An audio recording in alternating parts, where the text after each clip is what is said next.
Hello, ഇത് ഇന്നലത്തെ continuation വ്ളോഗാണ്. ഇതെന്താ ഇത്ര താമസിച്ചെന്ന് ചോദിച്ചാൽ കുറച്ച് താമസിച്ച് പോയി. അപ്പോൾ രാവിലത്തെ കാപ്പിയുടെയൊക്കെ കഴിഞ്ഞിട്ട് ചേട്ടത്തെയും പിള്ളേരെയും കൊണ്ട് റയാനൊന്ന് സ്കൂളിൽ എന്തോ ആവശ്യം ഉണ്ടായിരുന്നു, അങ്ങനെ കൊണ്ടുപോയിട്ടുണ്ടായിരുന്നു. ഞാൻ പിന്നെ അപ്പുറത്തുള്ള വീട്ടിലോട്ടൊക്കെ പോയിട്ടുണ്ടായിരുന്നു.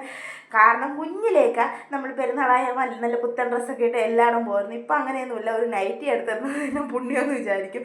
വേറെ ഫാഷൻ പരേഡിനൊന്നും തന്നെ നിൽക്കത്തില്ല. അപ്പം ഞാൻ പോയിട്ട് ഇങ്ങ് തിരിച്ച് വന്നപ്പോഴത്തേക്ക് ഇക്കായും പിള്ളേരൊക്കെ തിരിച്ച് വന്നിട്ടുണ്ടായിരുന്നു. വന്ന വഴി ചേട്ടത്തി നല്ല ചോക്ലേറ്റ് ഐസ്ക്രീം മേടിച്ചുകൊണ്ട് വന്നു. പിന്നെ ഒന്നും നോക്കിയില്ല, അറിഞ്ഞും പറഞ്ഞാൽ അതൊക്കെ നിന്ന് കുടിച്ചുകൊണ്ട് വന്നപ്പോഴത്തേക്കും വാപ്പ കരിക്ക് വെട്ടിക്കൊണ്ട് വന്നു.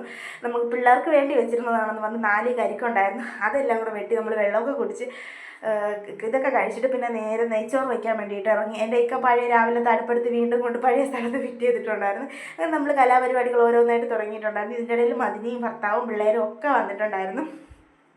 ഞാൻ പുറത്ത് നെയ്ച്ചോറിൻ്റെ പണികളായപ്പോഴത്തേക്ക് ചേട്ടത്തി എൻ്റെ ഹെൽപ്പറെന്നോ അസിസ്റ്റൻ്റെന്നോ എന്തോ വിളിക്കുക. കല്യാണം കഴിഞ്ഞ കാലം മുതലേ അങ്ങനെ തന്നെയാണ്. നല്ല കൂട്ടാണ് നമ്മൾ തമ്മിൽ. എല്ലാ കാര്യത്തിനും നല്ല ഇതിലാണ് പോകണം. അപ്പം ഞാനിവിടെ എൻ്റേതായ രീതിയിൽ കാര്യങ്ങൾ ചെയ്യുമ്പോഴത്തേക്കും ചേട്ടത്തി ചെറിയ ചെറിയ പണികൾ അകത്ത് നടക്കുന്നുണ്ടായിരുന്നു. പപ്പടം പൊരിക്കലും ചിക്കൻ ഫ്രൈ ഒക്കെ ആയിട്ട്.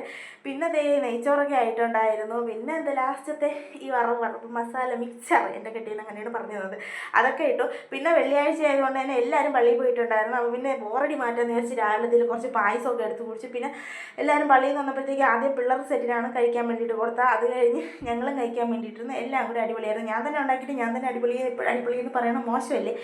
എന്നാലും കൊള്ളായിരുന്നു വായിൽ വെച്ച് തിന്നാൻ. അപ്പം ഒരു നെയ്ച്ചോറൊക്കെ കഴിച്ചിട്ട് നല്ലൊരു ഉറക്കം അങ്ങോട്ട് ഉറങ്ങി. എൻ്റെ പൊന്നെ, ഏകദേശം ഒരു 6 മണി വരെ കിടന്നുറങ്ങിയിട്ടുണ്ടായിരുന്നു. എല്ലാവരും അങ്ങനെ തന്നെയായിരുന്നു. ഇതിൻ്റെ ഇടയിൽ മദിനി പിള്ളേരൊക്കെ പോയിട്ടുണ്ടായിരുന്നു. അതൊന്നും ആരും തന്നെ അറിഞ്ഞിട്ടുണ്ടായിരുന്നില്ല. എണീറ്റ് ഉടനെ റയാൻ എവിടെയെങ്കിലും പോകണം. ഞാൻ പറ്റും നമുക്ക് അവധി ദിവസം പോകുന്നതിനോ വേണ്ട, അവന് പോയേ പറ്റുള്ളൂ എന്ന് പറഞ്ഞു. പിന്നെ ഒന്നും നോക്കിയിട്ട് നമ്മളൊരു 7 മണിയായപ്പോഴത്തേക്ക് സിറ്റിയിലോട്ട് ഇറങ്ങി. ശംഖുമുഖം വെച്ച് പിടിച്ച ആള് പേരും അവിടെ അവർ ബാരിക്കേഡൊക്കെ വെച്ച് ഇറങ്ങാൻ പറ്റാത്ത രീതിയിലാക്കിയിട്ടുണ്ട്. പക്ഷേ ആളുകൾ ഫുള്ള് കടലിൽ ഇരിപ്പുണ്ടായിരുന്നു. ഞങ്ങൾ അങ്ങോട്ട് പോയെങ്കിലും നല്ല തിരമാല കാരണം ഇറങ്ങിയൊന്നുമില്ല.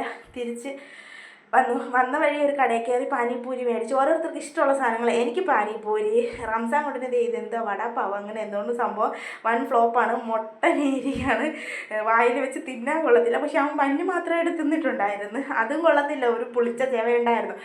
പിന്നെ എന്തോ ചേട്ടത്തി ഈ ചന്ന അതൊക്കെ ഇട്ടുള്ള ചന്ന മസാല അങ്ങനെ എന്തോ ഒരു സംഭവമുണ്ട്, അതാണ് ചേട്ടത്തി കഴിച്ചത്. അങ്ങനെ ഓരോരുത്തർക്ക് ഇഷ്ടപ്പെട്ടു. എൻ്റെ ഇക്ക ഇതൊന്നും കഴിച്ചില്ല. പിന്നെ തിരിച്ചു വരുന്നവർ ഒരു ചായയെ കുടിച്ച് പിന്നെ വീട്ടിൽ വന്ന് ചോറും കഴിച്ച് കിടന്നുറങ്ങിയപ്പോൾ